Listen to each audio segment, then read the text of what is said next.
सुप्रभात। आप सभी का स्वागत है इस ऑनलाइन क्लासेस में।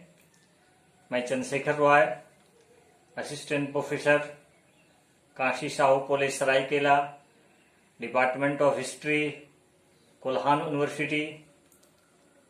प्यारे बच्चों, आज हम यूजी सेमेस्टर 5 के लिए पेपर 11 के विषय में आज हम बात करेंगे। और आज का मेरा जो टॉपिक है वो है वेवल योजना। वेवल योजना क्या था,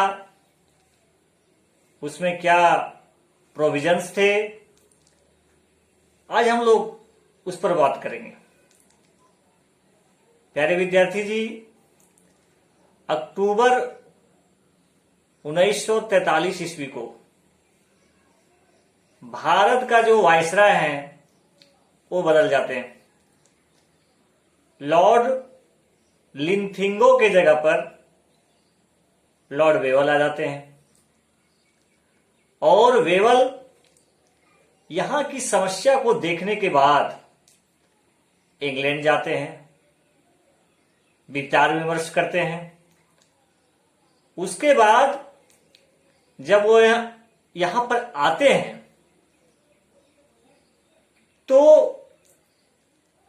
संवैधानिक जो प्रावधानों के तहत क्या यहां के लिए उपाय किए जाए, किस तरह का प्रावधान किए जाए, सारे विचार विमर्श करने के बाद एक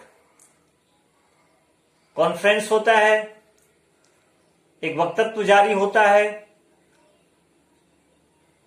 और वो ये डेट था 14 जून 1945 को घोषणा हो जाती है वेवल योजना का। प्यारे विद्यार्थी जी, अब ये योजना को वेवल योजना क्यों कहा गया, तो इसमें आप लोगों को किसी तरह का कोई दिक्कत नहीं होना चाहिए, क्योंकि उस समय यहां के जो वायसराय और गवर्नर जनरल थे और लॉर्ड वेवल थे और उन्होंने योजना लाई, इसीलिए उसको वेवल योजना बोला गया। तो अब बात करते हैं कि इसमें प्रावधान क्या था। तो प्रावधान यह था कि वायसराय का जो कार्यकारिणी परिषद होंगे उसमें वायसराय और कमांडर इन चीफ, ठीक है, वो छोड़ करके बाकी सारा सदस्य भारतीय होंगे। साथ ही साथ द्वितीय विश्व युद्ध के बाद भारतीयों को संविधान बनाने का बात कही गई थी कि आप लोग संविधान यहां पर बनाया जाएगा। साथ ही साथ कांग्रेसियों को रिहा किया जाएगा और उनसे बातचीत किया जाएगा, एक सम्मेलन बुलाया जाएगा जिस पर आगे की जो कार्रवाई है, आगे का जो प्रावधान है कि आगे क्या किया जाए, उस पर विचार विमर्श होगा। साथ ही साथ ग्रेट ब्रिटेन का भारत में वाणिज्यिक गतिविधियों को देखने के लिए एक उच्चायुक्त की नियुक्ति होगी। साथ ही साथ कार्यकारिणी जो परिषद होंगे उसमें मुसलमानों और स्वर्ण हिंदुओं की संख्या बराबर होगी, ठीक है। तो इस तरह से कुछ महत्वपूर्ण प्रावधान थे वेवल योजना में।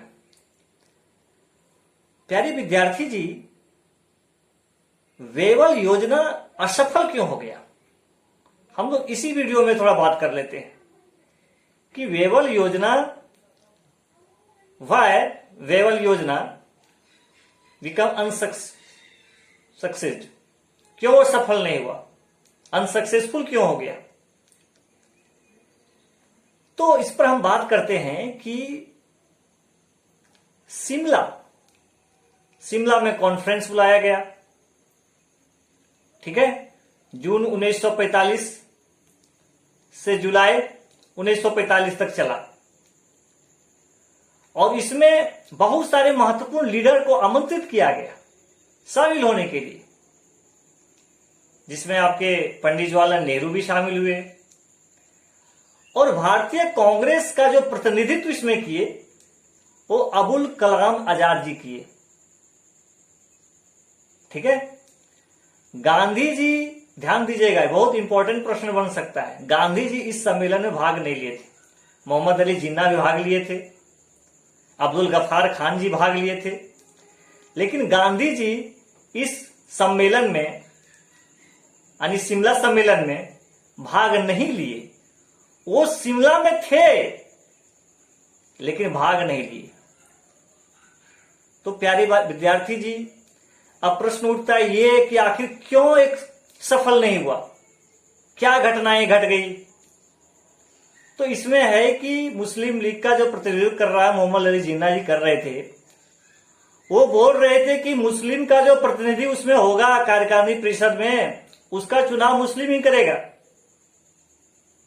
ठीक है, तो इनका जो मांग था उसको स्वीकार नहीं किया गया और वो जो है अपनी मांग को लेकर के अड़े रह गए, जिसके कारण से यह जो सम्मेलन था, शिमला सम्मेलन, वो पूरी तरह से सफल ना हो सका।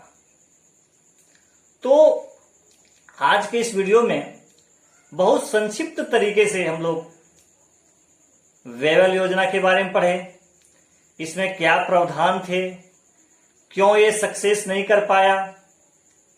अभी हम लोग बात कर लिए शिमला सम्मेलन क्यों कहा गया, क्योंकि इसका सम्मेलन शिमला में हुआ। कांग्रेस के प्रतिनिधिमंडल का नेतृत्व कौन कर रहे थे, तो अबुल कलाम आजाद जी कर रहे थे। तो ऐसे प्रावधान थे इसमें, और मुस्लिम लीग की जीत की वजह से, खासकर मोहम्मद अली जिन्ना की जीत की वजह से ये पूरी तरह से सफल ना हो सकी और ये असफल साबित हुई। फिर आगे चल करके आपको पता है कैबिनेट मिशन आए, उसके बाद संविधान सभा हुआ, कॉन्स्टिट्यूशन का ड्राफ्टिंग हुआ, यानी उसके बाद की ये प्रावधान है। ये प्रावधान बेवल योजना आपका कैबिनेट मिशन की पहले की घटना है। तो प्यारे विद्यार्थी जी, आपको इतिहास में घटनाओं का क्रमबद्धता की जानकारी होनी चाहिए। खासकर आप यदि यूजीसी या सिविल सेवा परीक्षा में अपीयर होइएगा तो उसमें क्या क्या कभी होता है कि उसको सेटिंग करना रहता है, कौन सी घटनाएं किस क्रम में थी। तो इसलिए घटनाओं की जो क्रमबद्धता है उसकी जानकारी अवश्य होनी चाहिए कि कौन सी घटनाएं पहले हुई, कौन सी घटनाएं उसके बाद हुई, कौन सी घटनाएं उसके बाद हुई। ठीक है, तो इस तरह से आप यदि अध्ययन करेंगे तो हिस्ट्री का जो विषय वस्तु है उसको समझने में आपको जरा सा परेशानी नहीं आएगी और बहुत ही आसान वे में, आसान तरीका से आप चीजों को समझ पाएंगे, घटनाओं से अवगत होंगे और जो भी अधिनियम आए हैं, जो भी योजना आए हैं, उसके प्रावधानों को आप भली भांति से समझ सकेंगे। तो आज हम यूजी सेमेस्टर 5 का जो सिलेबस में मेंशन है बेवल योजना, इस पर प्रकाश डालें और सेमेस्टर 5 के विद्यार्थी को ये शॉर्ट नोट्स में पूछा जाता है। बेवल योजना, कैबिनेट मिशन, इस तरह की शॉर्ट नोट्स में आपको लिखने आते हैं।